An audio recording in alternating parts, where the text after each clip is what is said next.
Olá, começando mais um Painel Saúde, programa que conta sempre com o apoio do Instituto de Oncologia de Sorocaba, Dr. Gilson Delgado. Lembrando que você pode rever nossos programas nas redes sociais, acesse o Facebook Instituto de Oncologia de Sorocaba, Dr. Gilson Delgado, ou também no YouTube como Painel Saúde.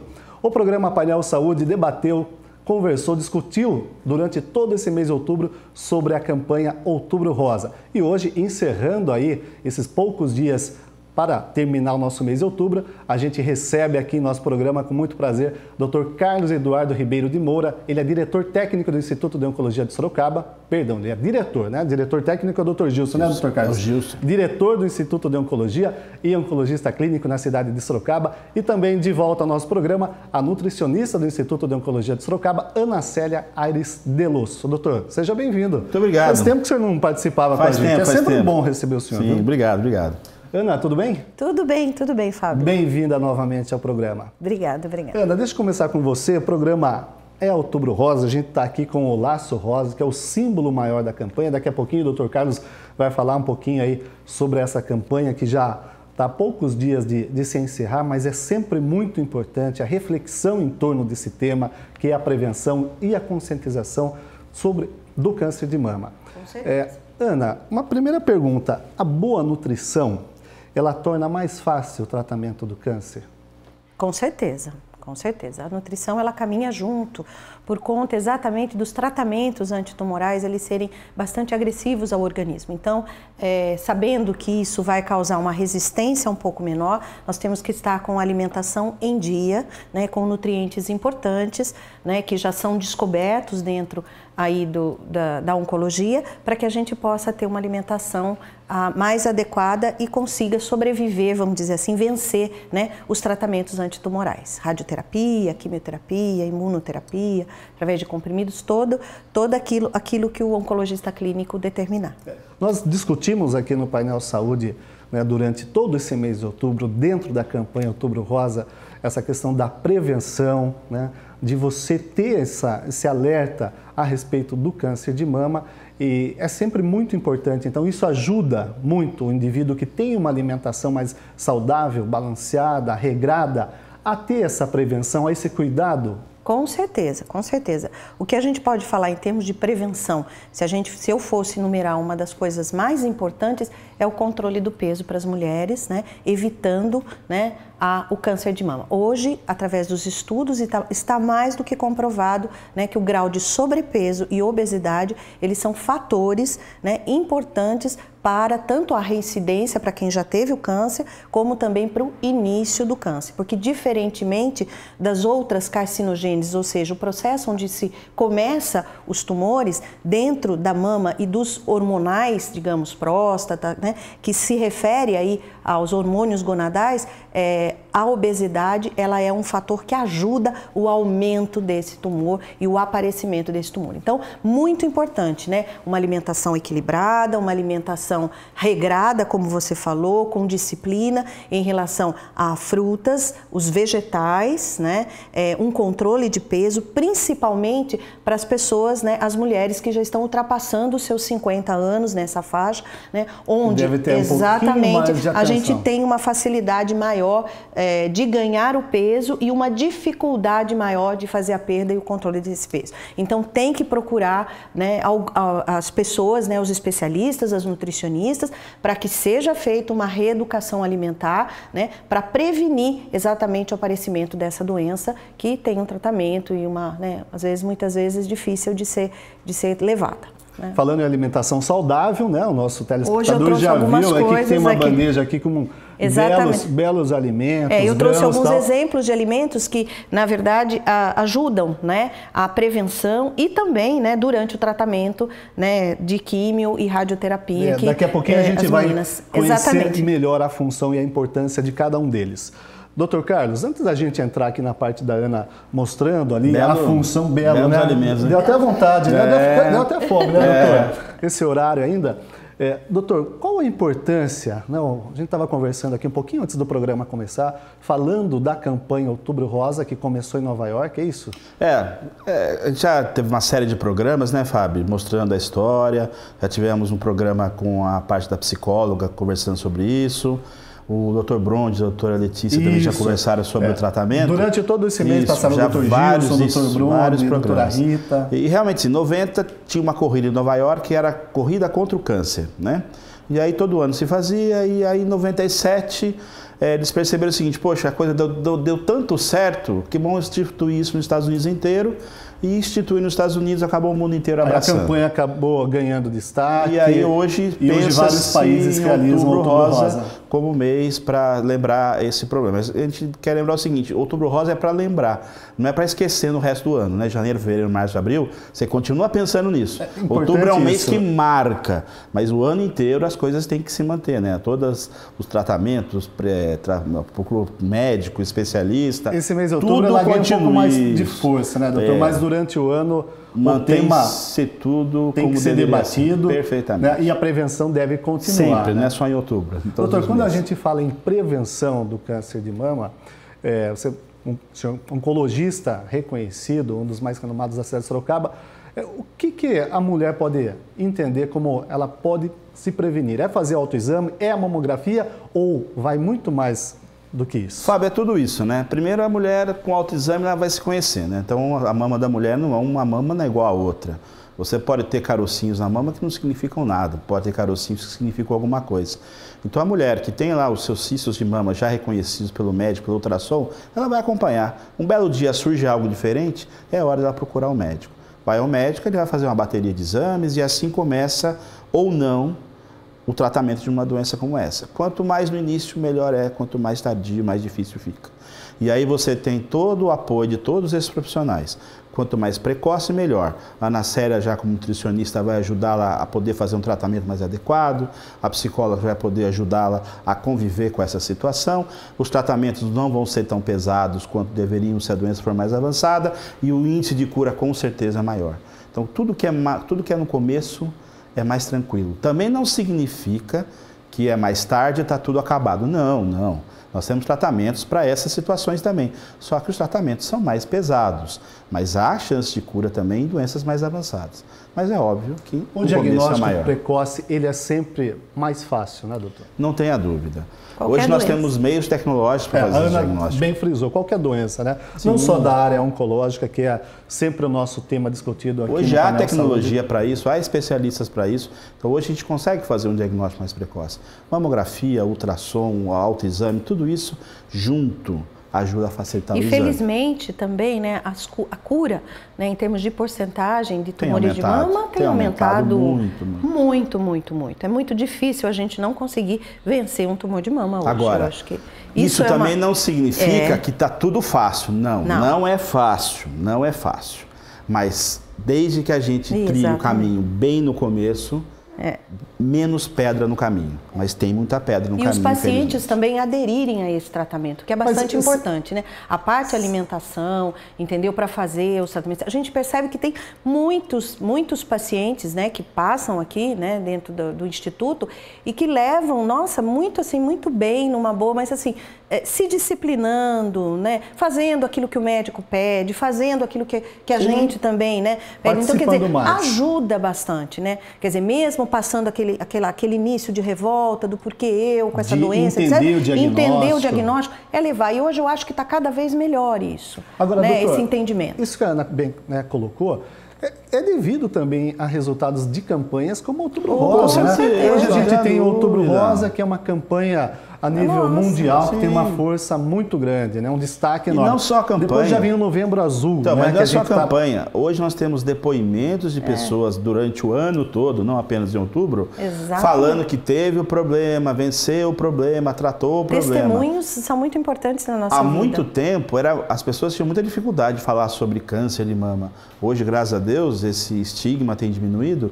E você vê as pessoas na televisão, artistas, celebridades, tive um câncer de mama, tratei um câncer, venci o câncer de mama. Isso ajuda muito também. A gente sempre coloca aqui no programa que, né, o câncer de mama, como é um dos tumores mais comuns, mais falados em mulheres. Mas em homens também, tá, por favor? Pode ser. Homem também pode ter câncer de mama. Pode ter, né, doutor?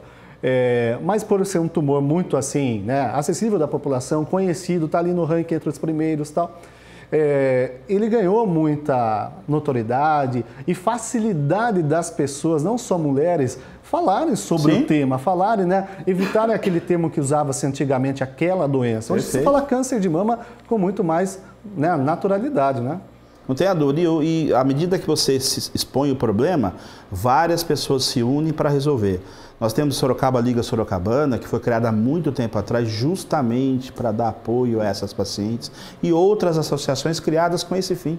Então, além das pessoas apresentarem seus problemas em público, você tem associações que foram criadas para ajudar essas mulheres com esse problema. Não há associação para homens, porque a chance do homem ter é pequena, mas a gente não pode esquecer que o homem também pode ter câncer de mama.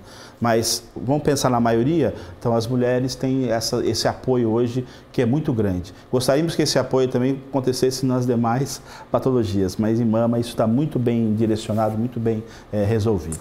Outra coisa que a gente vê hoje, né, que percebe-se, é até meninas, né, doando os seus cabelos para que, né, para as associações. Já tem essa consciência, já né? tem essa consciência de poder fazer as Isso perucas é e tal, porque positivo, a gente sabe, né? nossa, né? Então você ter essa possibilidade de ter, porque a mulher, né, com toda vaidade, né, todo jeito e tal, então é uma situação muito boa e que o que ganhou foram as campanhas. Eu tenho plena consciência disso. Que bom. A gente está encerrando o primeiro bloco. No segundo bloco, nós vamos aqui entrar na parte da Ana Célia Aires Delosso, a nutricionista do Instituto de Oncologia, que veio falar um pouquinho sobre a função de cada um desses alimentos no nosso organismo, doutor. Não sei se vai sobrar para o segundo bloco, mas tudo bem. Tem algumas coisas aqui que a gente já pode beliscar no intervalo, né, doutor? Já estamos O programa aí. Painel Saúde volta já já.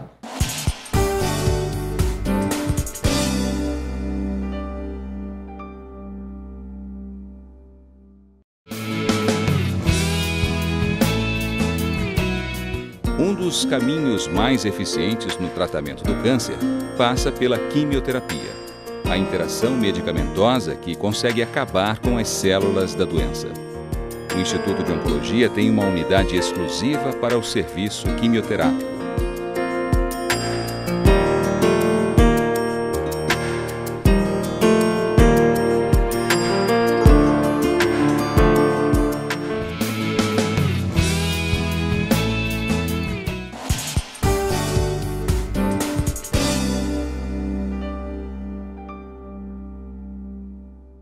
De volta com o Painel Saúde, que hoje recebe com muito prazer Dr. Carlos Eduardo Ribeiro de Moura. Ele é diretor do Instituto de Oncologia de Sorocaba e também oncologista clínico na cidade de Sorocaba. E Ana Célia Aires Delosso, nutricionista do Instituto e também docente da PUC São Paulo e da Universidade Paulista. Ana, no intervalo você já se preparou aí, já colocou as luvas para a gente falar um pouquinho nesse bloco. Para o nosso telespectador. Isso, a importância dos alimentos funcionais. Por que esses alimentos recebem essa denominação de alimentos funcionais? Exatamente, porque além das propriedades normais desses alimentos, de terem nutrientes como carboidratos, então tem funções energéticas, gordura, funções energéticas, proteínas, funções construtoras, né? Vitaminas e minerais, funções reguladoras do nosso organismo, esses alimentos, além dessas propriedades de cada um deles, eles vão ter alguma coisa, né, digamos assim, funcional ao seu organismo. Tá certo? Então, esses que eu separei, eles têm funções principalmente dentro dos tumores, né? Funções anti-inflamatórias, anticancerígenas, né? Antioxidantes, quer dizer, que vão segurar um pouquinho mais a nossa resistência, melhorar um pouquinho mais a nossa resistência, né? E a questão do nosso sistema imunológico também, que vai estar mais facilitado para receber o tratamento antitumoral.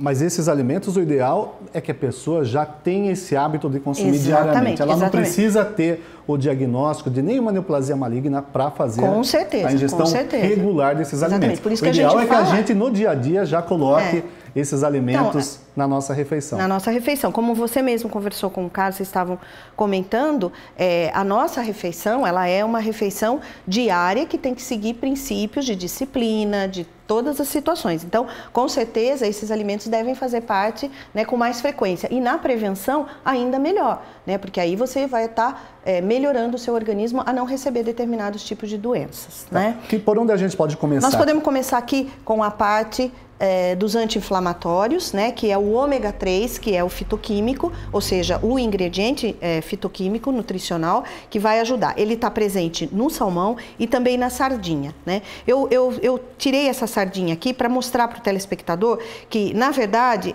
em relação a preços, a gente vai ter um preço muito maior do salmão em comparação com a sardinha. E a sardinha, na verdade, a confecção dela, Fábio, ela é mais difícil de você evitar que as propriedades se percam, porque às vezes você acaba passando ela em alguns lugares como farináceos e fritando em gorduras imersas. Então, com essa gordura imersa, ela vai fazer com que muitas vezes sature esse óleo e produza uma substância que é chamada de acroleína e que muitas vezes a gente tem propriedades cancerígenas dentro dela. Então, o que a gente faz? A gente procura retirar isto daqui de dentro, que eu até tirei, não é difícil da gente tirar, por ela ser, deixa assim, é molinha, exatamente, né? E aí fica mais fácil de você grelhar, sem precisar estar fritando no óleo. É uma forma de você conseguir o mesmo ômega 3 que você tem no salmão, né? Que pode ser feito, delicioso, várias confecções, e a sardinha também. A outra forma da gente fazer, tirando aqui o rabinho, depois limpando as escamas,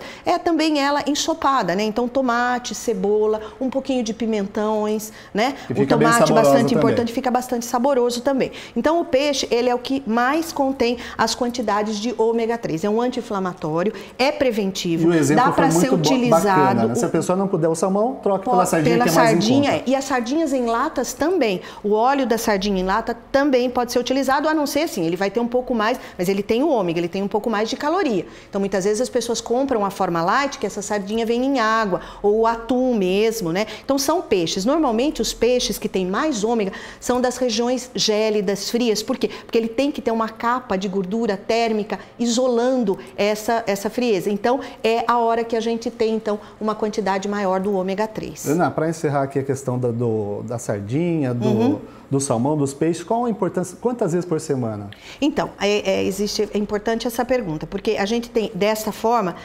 infelizmente, o nosso consumo do brasileiro em relação a pescados, ela é muito pequena, né? Mas a gente tem uma quantidade de 2 a 3 vezes por semana e a gente, quando muitas vezes come uma vez por semana, seria a quantidade mais ideal.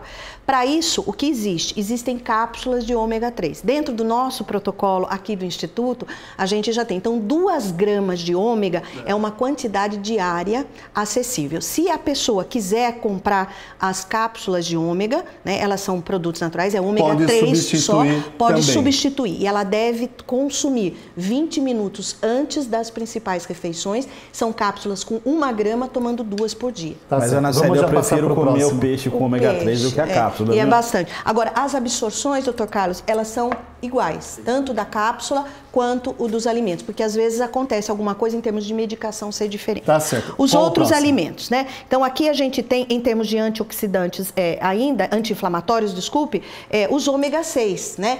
Ali seriam os ômegas 3, aqui o ômega 6. O ômega 6, na verdade, eles são os óleos vegetais, né? Vejam bem, todos os óleos, eles são importantes. Os óleos, assim, a gordura saturada é que ela é mais perigosa, que vem nas carnes vermelhas. E o consumo também que pode exagerado, também exagerar. Né? Fritura, o óleo então, esses óleos, eles são os óleos vegetais normais. Pode ser soja, pode ser milho, pode ser girassol.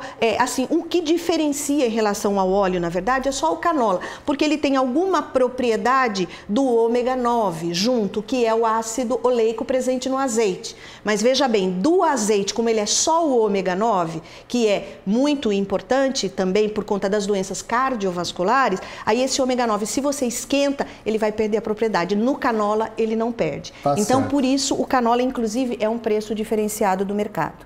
Né? Depois a gente vai ter aqui os vegetais crucíferos, né? Que eles têm a presença os brócolis e a couve-flor, né? Vamos lembrar sempre, gente, que esses alimentos eles têm que ser cozidos no vapor, né? Vitaminas e minerais são alimentos reguladores importantíssimos no nosso metabolismo. Eu só tenho nutrientes importantes de energia se for carboidrato, que me dá 4 calorias, gordura, que me dá 9 e proteína, que me dá 4. Se eu não tiver vitaminas e minerais, eu não consigo os 4, eu não consigo os 9 e eu não consigo os outros 4. Então, é muito importante, legumes e verduras. E isso a gente fala sempre, educação nutricional.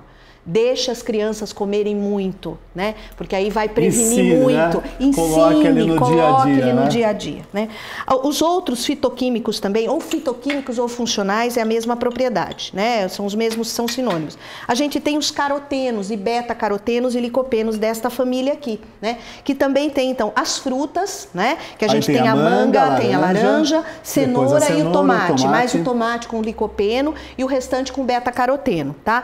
A laranja, na verdade, especificamente, ela é muito protetora em relação à vitamina C, né? Nós também temos um aumento na vitamina C na nossa prevenção, né? Em termos de tumores de mama. Vamos lembrar sempre que sucos, eles devem ser feitos naturais. Se eu tiver que fazer uma redução do meu peso, esse suco natural ele deve ser acrescido de água e um pouco de adoçante, certo? Porque muitas vezes esses homogeneizados de caixa, eles têm uma quantidade de açúcar muito grande, mesmo na versão fit, na versão light. Eles apresentam ainda umas quantidades muito grandes. A indústria acaba fazendo isso, porque o gostinho doce, né, Fábio, né, doutor? Ele atrai demais, né? E ele é viciante, vamos dizer assim, exatamente, né? As outras propriedades aqui também de antioxidantes, a gente tem as frutas oleaginosas, né? As nozes, as castanhas e as amêndoas, todas elas têm o ômega 9, certo? Que está lá no azeite. Então, lanches pequenos, lanches da manhã, né? Você comer 2 ou 3, que é uma quantidade boa para você consumir diariamente não é difícil, é gostoso. Aqui não está a castanha de caju. A castanha de caju também pode ser consumida, só que vamos lembrar que ela deve ser consumida sem o salzinho. Castanha é muito consumida hoje, né? A castanha do Pará, né? Do Pará. O ideal de 2 a 3 por dia. 2 a 3 por dia da castanha do Pará, ou 5 ou 6 da castanha de caju, porque às vezes a pessoa não gosta da castanha do Pará. E a do acaba caju, substituindo. A amêndoa, as nozes. A gente só come nozes muitas vezes no final do ano, né? A gente sempre fala, o ano é o ano inteiro, não é verdade? Fábio, eu quase medi, eu tô sofrendo aqui. Doutor, o programa já está quase no final, a gente daqui a pouco já pode pegar uma castanha. A outra propriedade aqui são as lignanas, né, das sementes de linhaça. Eu aproveitei e coloquei 2 cores aqui, gente, a linhaça dourada e a linhaça escura, né? Na verdade, em termos absortivos, a linhaça dourada é melhor. O que a gente sempre orienta em relação à linhaça é você triturar em casa.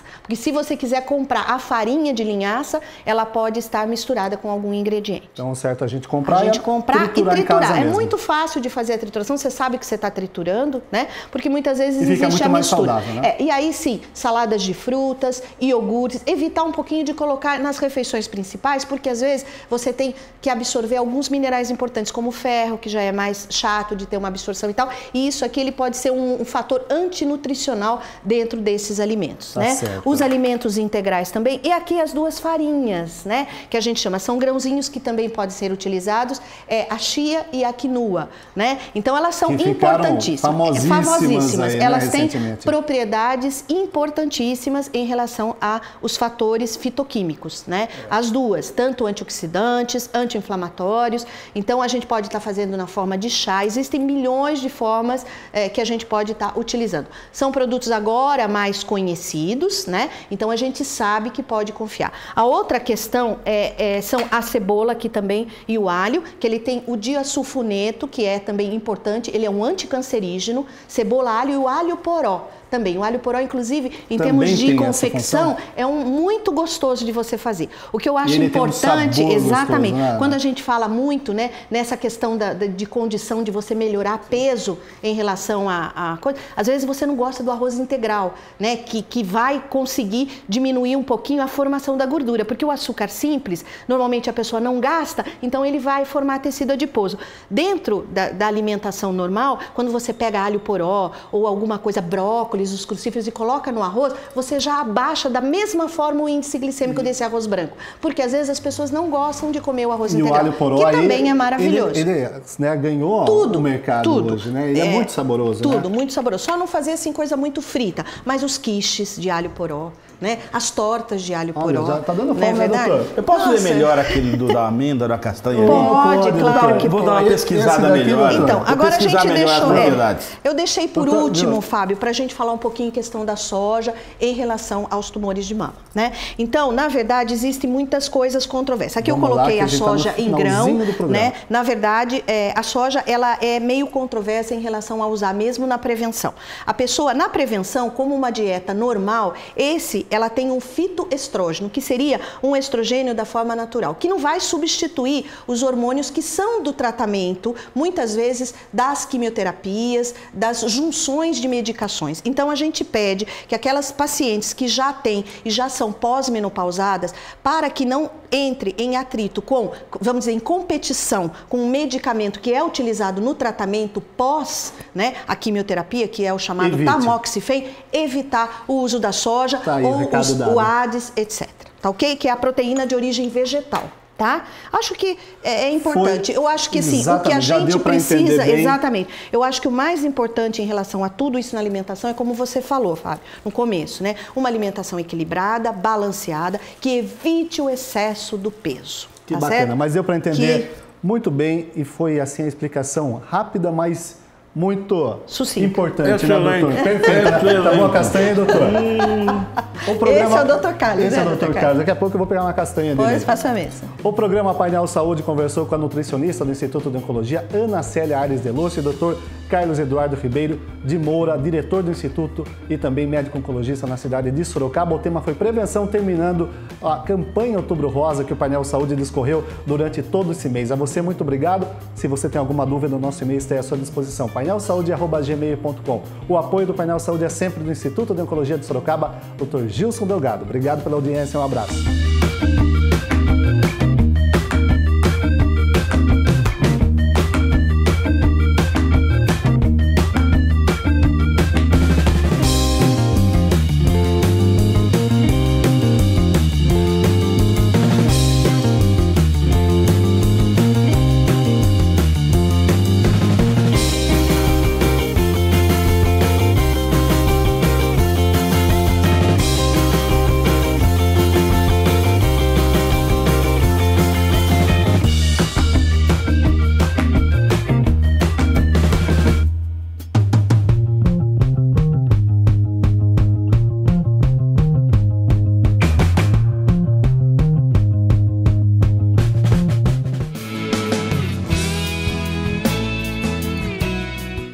Os caminhos mais eficientes no tratamento do câncer passa pela quimioterapia, a interação medicamentosa que consegue acabar com as células da doença.